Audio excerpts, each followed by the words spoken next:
ಆಕಾಶವಾಣಿ ಪ್ರದೇಶ ಸಮಾಚಾರ ಓದುತ್ತಿರುವವರು ವಿದ್ಯಾ ಭಟ್. ಮುಖ್ಯಾಂಶಗಳು: ದಾವಣಗೆರೆ ದಕ್ಷಿಣ ವಿಧಾನಸಭಾ ಕ್ಷೇತ್ರದಲ್ಲಿ ಸಮರ್ಥ್ ಮಲ್ಲಿಕಾರ್ಜುನ್ಗೆ ಗೆಲುವು, ಬಾಗಲಕೋಟೆಯಲ್ಲಿ ಉಮೇಶ್ ಮೇಟಿಗೆ ಜಯ. ಉಪಚುನಾವಣೆಯಲ್ಲಿ ಕಾಂಗ್ರೆಸ್ ಗೆಲುವಿನ ಹಿನ್ನೆಲೆ ಮತದಾರರಿಗೆ ಮುಖ್ಯಮಂತ್ರಿ ಸಿದ್ದರಾಮಯ್ಯ ಧನ್ಯವಾದ. ರಾಜ್ಯದಲ್ಲಿ ಸರ್ಕಾರಿ ಎಂಜಿನಿಯರಿಂಗ್ ಕೋರ್ಸುಗಳನ್ನು ಮತ್ತಷ್ಟು ಮೇಲ್ದರ್ಜೆಗೇರಿಸಲು ಕ್ರಮ, ಸಚಿವ ಡಾ ಎಂಸಿ ಸುಧಾಕರ್. ಬೆಳಗಾವಿಯಲ್ಲಿ ಸುಸಜ್ಜಿತ ಬಸ್ ಡಿಪೋ ಲೋಕಾರ್ಪಣೆಗೊಳಿಸಿದ ಸಾರಿಗೆ ಸಚಿವ ರಾಮಲಿಂಗಾರೆಡ್ಡಿ. ಹಾಗೂ ಕರ್ನಾಟಕ ಮಾಹಿತಿ ಆಯೋಗದ ಮುಖ್ಯ ಮಾಹಿತಿ ಆಯುಕ್ತರಾಗಿ ಜಿ ಸತ್ಯವತಿ ಪ್ರಮಾಣ ವಚನ. ದಾವಣಗೆರೆ ದಕ್ಷಿಣ ವಿಧಾನಸಭಾ ಕ್ಷೇತ್ರದಲ್ಲಿ ಕಾಂಗ್ರೆಸ್ ಅಭ್ಯರ್ಥಿ ಸಮರ್ಥ್ ಶಾಮನೂರು ಮಲ್ಲಿಕಾರ್ಜುನ್ ಗೆಲುವು ಸಾಧಿಸಿದ್ದಾರೆ. ಸಮರ್ಥ್ ಅವರು 5,708 ಮತಗಳ ಅಂತರದಿಂದ ಬಿಜೆಪಿ ಅಭ್ಯರ್ಥಿ ಶ್ರೀನಿವಾಸ ದಾಸಕರಿಯಪ್ಪ ಅವರನ್ನು ಪರಾಭವಗೊಳಿಸಿದ್ದಾರೆ. ಸಮರ್ಥ್ ಅವರು 69,578 ಮತಗಳನ್ನು ಗಳಿಸಿದರೆ, ಸಮೀಪದ ಪ್ರತಿಸ್ಪರ್ಧಿ ಬಿಜೆಪಿಯ ಶ್ರೀನಿವಾಸ ಟಿ ದಾಸಕರಿಯಪ್ಪ 63,870 ಮತಗಳನ್ನು ಪಡೆದಿದ್ದಾರೆ. ಎಸ್ಡಿಪಿಐ ಅಭ್ಯರ್ಥಿ ಅಪ್ಸರ್ ಕೊಡ್ಲಿಪೇಟೆ 18,975 ಮತಗಳೊಂದಿಗೆ ಮೂರನೇ ಸ್ಥಾನ ಗಳಿಸಿದ್ದಾರೆ. 3 ಇವಿಎಂಗಳಲ್ಲಿ ಕಂಡುಬಂದ ತಾಂತ್ರಿಕ ದೋಷದಿಂದ ಮತ ಎಣಿಕೆ ನಿಧಾನಗತಿಯಲ್ಲಿ ಸಾಗಿತ್ತಲ್ಲದೆ ಫಲಿತಾಂಶ ಘೋಷಣೆ ಕೂಡ ತಡವಾಯಿತು. ಬಾಗಲಕೋಟೆ ವಿಧಾನಸಭಾ ಉಪಚುನಾವಣೆಯಲ್ಲಿ ಕಾಂಗ್ರೆಸ್ ಅಭ್ಯರ್ಥಿ ಉಮೇಶ್ ಮೇಟಿ 21,866 ಮತಗಳಿಂದ ಗೆಲುವು ಸಾಧಿಸಿದ್ದಾರೆ. ಉಮೇಶ್ ಮೇಟಿ ಅವರಿಗೆ 96,941 ಮತಗಳು ಲಭಿಸಿವೆ. ಬಿಜೆಪಿ ಅಭ್ಯರ್ಥಿ ವೀರಣ್ಣ ಚರಂತಿಮಠ ಅವರಿಗೆ 76,075 ಮತಗಳು ಲಭಿಸಿವೆ. ಗೆಲುವಿನ ಬಳಿಕ ಸುದ್ದಿಗಾರರೊಂದಿಗೆ ಮಾತನಾಡಿದ ಉಮೇಶ್ ಮೇಟಿ, ಕಾಂಗ್ರೆಸ್ ಸರ್ಕಾರದ ಪಂಚ ಗ್ಯಾರಂಟಿ ಯೋಜನೆಗಳು ಹಾಗೂ ಪಕ್ಷದ ಪ್ರಣಾಳಿಕೆ ಗೆಲುವಿಗೆ ಪ್ರಮುಖ ಕಾರಣವಾಗಿದೆ ಎಂದು ತಿಳಿಸಿದ್ದಾರೆ. ಇದೇ ವೇಳೆ ಕ್ಷೇತ್ರದ ಜನತೆಗೆ ಅವರು ಕೃತಜ್ಞತೆ ಸಲ್ಲಿಸಿದ್ದಾರೆ. ಬಾಗಲಕೋಟೆ ಮತ್ತು ದಾವಣಗೆರೆ ವಿಧಾನಸಭಾ ಕ್ಷೇತ್ರಗಳ ಉಪಚುನಾವಣೆಯಲ್ಲಿ ಕಾಂಗ್ರೆಸ್ ಅಭ್ಯರ್ಥಿಗಳ ಗೆಲುವಿಗೆ ಕಾರಣರಾದ ಮತದಾರರಿಗೆ ಮುಖ್ಯಮಂತ್ರಿ ಸಿದ್ದರಾಮಯ್ಯ ಧನ್ಯವಾದ ಸಲ್ಲಿಸಿದ್ದಾರೆ. ಇದು ಸರ್ಕಾರದ ಸಾಧನೆಗಳಿಗೆ ಮತ್ತು ಕಾಂಗ್ರೆಸ್ ಪಕ್ಷದ ಸಿದ್ಧಾಂತಕ್ಕೆ ಸಿಕ್ಕ ಜಯವಾಗಿದೆ ಎಂದು ತಿಳಿಸಿದ್ದಾರೆ. ವಿರೋಧ ಪಕ್ಷಗಳ ಅಪಪ್ರಚಾರ ಹಾಗೂ ಹಣದ ಪ್ರಭಾವದ ಹೊರತಾಗಿಯೂ ಎರಡೂ ಕ್ಷೇತ್ರಗಳ ಮತದಾರರು ಕಾಂಗ್ರೆಸ್ ಪಕ್ಷದ ಮೇಲೆ ನಂಬಿಕೆ ಇಟ್ಟು ಮತ ಚಲಾಯಿಸಿದ್ದಾರೆ. ತಮಿಳುನಾಡು ವಿಧಾನಸಭಾ ಚುನಾವಣೆ ಫಲಿತಾಂಶವನ್ನು ನಿರೀಕ್ಷಿಸಿರಲಿಲ್ಲ. ಕೇರಳದಲ್ಲಿ ಕಾಂಗ್ರೆಸ್ ಪಕ್ಷದ ಗೆಲುವು ನಿರೀಕ್ಷಿತ ಎಂದು ಅಭಿಪ್ರಾಯಪಟ್ಟಿದ್ದಾರೆ. ಶೃಂಗೇರಿ ಮರು ಎಣಿಕೆ ಫಲಿತಾಂಶವು ಇಡೀ ದೇಶಕ್ಕೆ ಮಾರಕ ಎಂದು ಉಪಮುಖ್ಯಮಂತ್ರಿ ಡಿಕೆ ಶಿವಕುಮಾರ್ ಅಭಿಪ್ರಾಯಪಟ್ಟಿದ್ದಾರೆ. ಬೆಂಗಳೂರಿನಲ್ಲಿಂದು ಸುದ್ದಿಗಾರರೊಂದಿಗೆ ಮಾತನಾಡಿದ ಅವರು, ಪ್ರಜಾಪ್ರಭುತ್ವ ವ್ಯವಸ್ಥೆಯಲ್ಲಿ ಸೋಲು ಗೆಲುವು ಸಾಮಾನ್ಯ, ಆದರೆ ಇಲ್ಲಿ ನಡೆದಿರುವುದು ಷಡ್ಯಂತ್ರ ಎಂದು ಆರೋಪಿಸಿದ್ದಾರೆ. ಈ ಫಲಿತಾಂಶದ ಬಗ್ಗೆ ಕಾನೂನಾತ್ಮಕವಾಗಿಯೂ ಹೋರಾಟ ಮಾಡಲಾಗುವುದು ಎಂದು ಹೇಳಿದ್ದಾರೆ. ಇದೇ ವೇಳೆ ರಾಜ್ಯದಲ್ಲಿ ಗ್ಯಾರಂಟಿ ಯೋಜನೆಗಳು ಕೈಹಿಡಿದಿವೆ ಎಂದು ಉಪಚುನಾವಣೆ ಫಲಿತಾಂಶದ ಕುರಿತು ಪ್ರತಿಕ್ರಿಯಿಸಿದ್ದಾರೆ. ಕೇರಳದಲ್ಲಿ ಕಾಂಗ್ರೆಸ್ ಅಧಿಕಾರಕ್ಕೆ ಬಂದಿರುವುದು ನಿರೀಕ್ಷಿತ ಎಂದು ತಿಳಿಸಿದ್ದಾರೆ. ನಾನು ಕಾಂಗ್ರೆಸ್ ಪಕ್ಷದ ಪರವಾಗಿ, ಸರ್ಕಾರದ ಪರವಾಗಿ ದಾವಣಗೆರೆ ಮತ್ತು ಬಾಗಲಕೋಟೆ ಇವೆರಡು ಕ್ಷೇತ್ರದ ಮತದಾರರಿಗೆ ಮೊದಲು ನಾನು ಕೃತಜ್ಞತೆ ಸಲ್ಲಿಸಬಯಸ್ತಾ ಇದ್ದೇನೆ. 2 ಸೀಟನ್ನು ಕೂಡ ಬೈ ಎಲೆಕ್ಷನ್ ಅಲ್ಲಿ ಗೆದ್ದಿದ್ದೇವೆ. ಜನತೆ ಬಹಳ ನಿರೀಕ್ಷೆ ಮಾಡ್ತಾ ಇದ್ರು, ವಿರೋಧ ಪಾರ್ಟಿಯವರು ಟೀಕೆ ಮಾಡ್ತಾ ಇದ್ರು, ಸಂಭ್ರಮದಲ್ಲಿದ್ದರು. ಆದರೂ ಕೂಡ ಜನ ನಮ್ಮನ್ನ ಕೈ ಬಿಡಲಿಲ್ಲ. ಇನ್ನ ಹೆಚ್ಚಿಗೆ ಆತ್ಮವಿಶ್ವಾಸವನ್ನ ಹೆಚ್ಚಿದ್ದಾರೆ. ಅವ್ರಿಗೆ ಮಾಡ್ತಾರಂತ ಕಾಮಗಾರಿ, ಅವ್ರು ಮಾಡ್ತಾರಂತ ಸೇವೆಯಲ್ಲಿ ಇನ್ನ ಹೆಚ್ಚಿಗೆ ಉತ್ಸಾಹದಿಂದ ಮಾಡಲಿಕ್ಕೆ ಸಂದೇಶವನ್ನು ಕೊಟ್ಟಿದ್ದಾರೆ. ಈ ನಿಟ್ಟಿನಲ್ಲಿ ನಾವು ಮಾಡ್ತೇವೆ.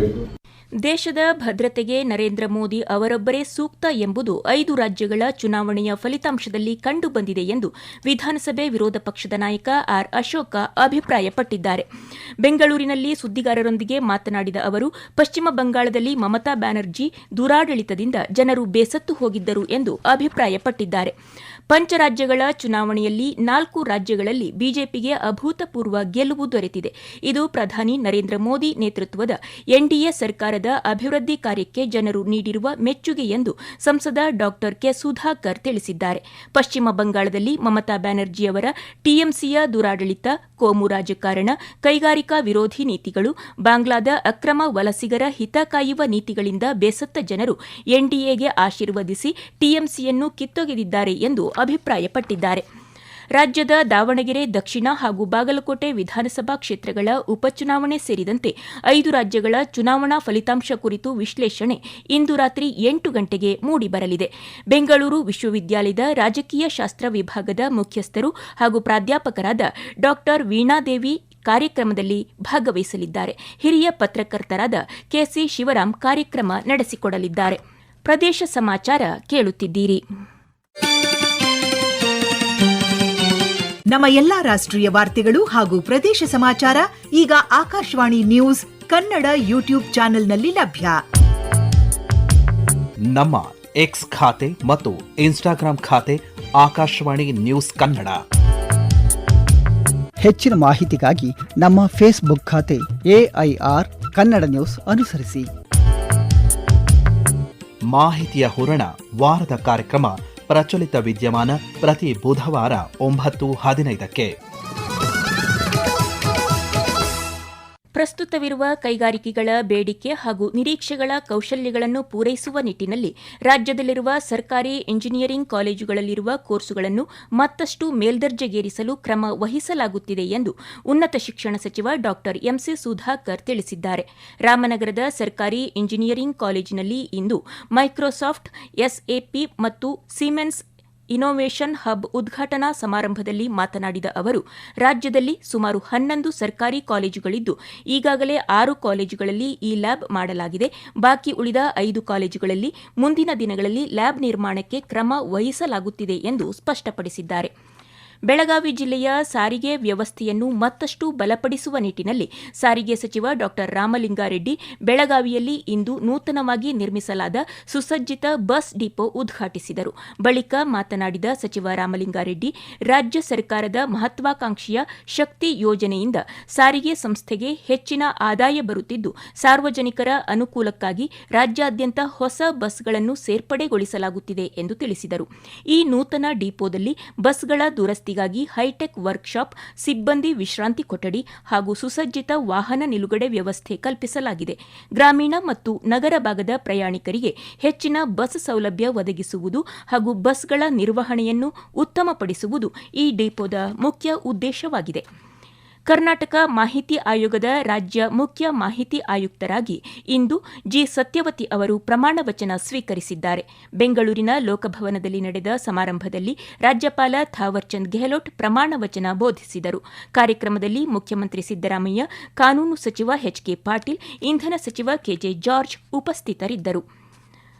ಮಾನ್ಸೂನ್ ಪೂರ್ವ ಸಿದ್ದತೆ ಪ್ರಯುಕ್ತ ಜಿಬಿಎ ವ್ಯಾಪ್ತಿಯಲ್ಲಿ ಬರುವ ಎಲ್ಲಾ ಪ್ರಮುಖ ರಸ್ತೆಗಳಲ್ಲಿ ಮಳೆ ನೀರು ಚರಂಡಿ ಹೂಳು ತೆಗೆಯುವುದು, ಶೋಲ್ಡರ್ ಡ್ರೈನ್ ಮತ್ತು ಗ್ರೇಟಿಂಗ್ಸ್ಗಳ ಸ್ವಚ್ಛತೆಯನ್ನು ಖಾತರಿಪಡಿಸಿಕೊಳ್ಳಲು ಮುಖ್ಯ ಆಯುಕ್ತ ಮಹೇಶ್ವರ್ ರಾವ್ ಪಾಲಿಕೆಗಳ ಅಧಿಕಾರಿಗಳಿಗೆ ನಿರ್ದೇಶನ ನೀಡಿದ್ದಾರೆ. ನಗರ ಪಾಲಿಕೆಗಳ ವ್ಯಾಪ್ತಿಯಲ್ಲಿ ತಂಡಗಳನ್ನು ರಚಿಸಿ ಆಯಾ ನಗರ ಪಾಲಿಕೆಗಳ ವ್ಯಾಪ್ತಿಯ ಎಲ್ಲಾ ಆರ್ಟೀರಿಯಲ್ ಮತ್ತು ಸಬ್ ಆರ್ಟೀರಿಯಲ್ ರಸ್ತೆಗಳ ಮಳೆ ನೀರು ಚರಂಡಿಗಳಲ್ಲಿ 1 ಕಿಲೋಮೀಟರ್ಗಳಷ್ಟು ಕನಿಷ್ಠ 10 ಕಡೆ ಡ್ರೈನ್ ಸ್ಲ್ಯಾಬ್ಗಳ ಅಥವಾ ಗ್ರೇಟಿಂಗ್ಗಳನ್ನು ತೆರೆದು ನೀರು ಸರಾಗವಾಗಿ ಹರಿಯಲು ಅವಕಾಶವಿದೆಯೇ ಎಂಬುದನ್ನು ಪರಿಶೀಲಿಸುವಂತೆ ಸೂಚನೆ ನೀಡಿದ್ದಾರೆ. ಶೃಂಗೇರಿ ವಿಧಾನಸಭಾ ಕ್ಷೇತ್ರದಲ್ಲಿ ಅಂಚೆ ಮತಪತ್ರಗಳಲ್ಲಿ ಅಕ್ರಮ ನಡೆದಿದೆ ಎಂಬ ಆರೋಪದ ಮೇಲೆ ಬಿಜೆಪಿ ವಿಜೇತ ಅಭ್ಯರ್ಥಿ ಡಿಎನ್ ಜೀವರಾಜ್ ಸೇರಿದಂತೆ 3 ವಿರುದ್ಧ ಪೊಲೀಸರು ಚಿಕ್ಕಮಗಳೂರು ಪಟ್ಟಣ ಪೊಲೀಸ್ ಠಾಣೆಯಲ್ಲಿ ಇಂದು ಪ್ರಕರಣ ದಾಖಲಿಸಿದ್ದಾರೆ. ಮೇ 3ರಂದು ಅಂಚೆ ಮತ ಎಣಿಕೆ ಮೇಜಿನ ಏಜೆಂಟ್ ಆಗಿ ಸೇವೆ ಸಲ್ಲಿಸಿದ್ದ ವಕೀಲ ಸುಧೀರ್ ಕುಮಾರ್ ಮುರೊಳ್ಳಿ ಈ ಸಂಬಂಧ ದೂರು ದಾಖಲಿಸಿದ್ದಾರೆ. ಎಣಿಕೆ ಪ್ರಕ್ರಿಯೆಯಲ್ಲಿ ಮತಪತ್ರಗಳನ್ನು ತಿರುಚಲಾಗಿದೆ ಎಂದು ದೂರಿನಲ್ಲಿ ಉಲ್ಲೇಖಿಸಿದ್ದಾರೆ. ಈ ಕುರಿತಂತೆ ಪ್ರತಿಕ್ರಿಯಿಸಿರುವ ಬಿಜೆಪಿ ಶಾಸಕ ಜೀವರಾಜ್, ಸೋಲಿನ ಬಳಿಕ ಮತ ತಿರುಚುವಿಕೆ ಆರೋಪ ಮಾಡುವುದು ಸರಿಯಲ್ಲ ಎಂದು ತಿಳಿಸಿದ್ದಾರೆ.